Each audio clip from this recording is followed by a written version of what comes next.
Al producirse la independencia, se abolió el tributo indígena, pero poco después se restableció y, junto a los derechos de aduana, fue el soporte de las finanzas del naciente Estado republicano. De este modo, la República nació de forma equívoca, obligando a la población indígena a seguir pagando el impuesto que los reconocía como sometidos a la condición de colonizados. Por ejemplo, el tributo indígena pasa a ser 1/3 de los ingresos del Estado, ya no 25%. Más de lo que había sido en época colonial. Así es. Y hay una tesis de mi amigo Bonilla Heraclio, que dice que, en un último ensayo que ha sacado, que el indígena estuvo más protegido en la época colonial que en esta época republicana del siglo XIX. El tributo indígena quizás fue el que tuvo la suerte más accidentada, ¿no? Fue abolido por San Martín en la plena campaña de la independencia, luego es restaurado por Simón Bolívar en 1826, luego tiene una serie de modificaciones en el sentido de si se integra a los jornaleros, que son hombres del campo pero sin tierras. En consecuencia no están adscritos a una unidad como la comunidad indígena, presumiblemente se trata más bien de mestizos. Bueno, en los años 30 y 40 a esta población se le incluye, se la saca, hay un proceso complejo entre las guerras entre los caudillos, hasta que finalmente es abolido en 1854 por la famosa Revolución Liberal de Castilla. Pero luego volverá a ser restaurado, volverá a ser abolido y hasta 1895, que fue la última abolición, este impuesto tuvo una historia, como te digo, violenta y de marchas y contramarchas. Exactamente, de marchas y contramarchas, y que no es casual, ¿no? Porque era un impuesto que envolvía otros ingredientes, como la inserción económica y política de los indígenas en la vida republicana y social. Las 3/4 partes de la población no eran reconocidas como iguales por los organizadores del primer Estado republicano. ¿Cómo se formaban las rentas del Estado peruano hasta antes de 1854? Se formaban casi exclusivamente con impuesto a las importaciones.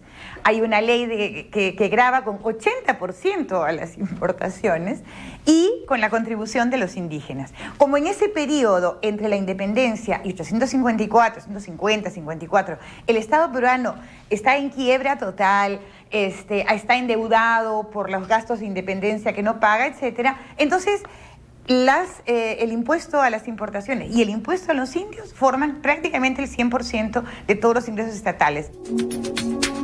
La postración inicial de la República se mantuvo hasta que el guano inició un primer ciclo de expansión de la economía en los años 1840. En ese momento se pagó la deuda externa y también la deuda interna. Este último proceso fue muy controvertido y hubo fundamentadas acusaciones de corrupción que motivaron una guerra civil entre Echenique y Castilla, que accedió al poder apoyado por los liberales.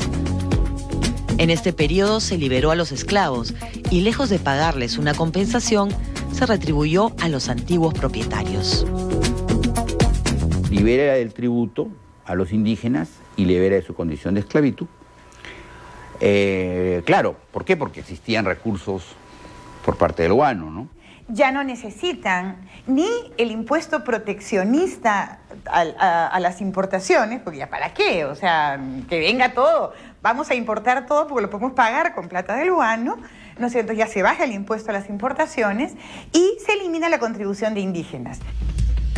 Inicialmente el guano fue exportado por casas comerciales británicas que manejaban el comercio internacional de la República naciente. Pero Castilla no renovó los contratos con estas casas inglesas. Por el contrario, para llevar adelante el negocio, se formó una compañía peruana que reunía a los empresarios locales. Desde 1860 y a lo largo de esa década, el negocio del guano estuvo en manos de consignatarios nacionales.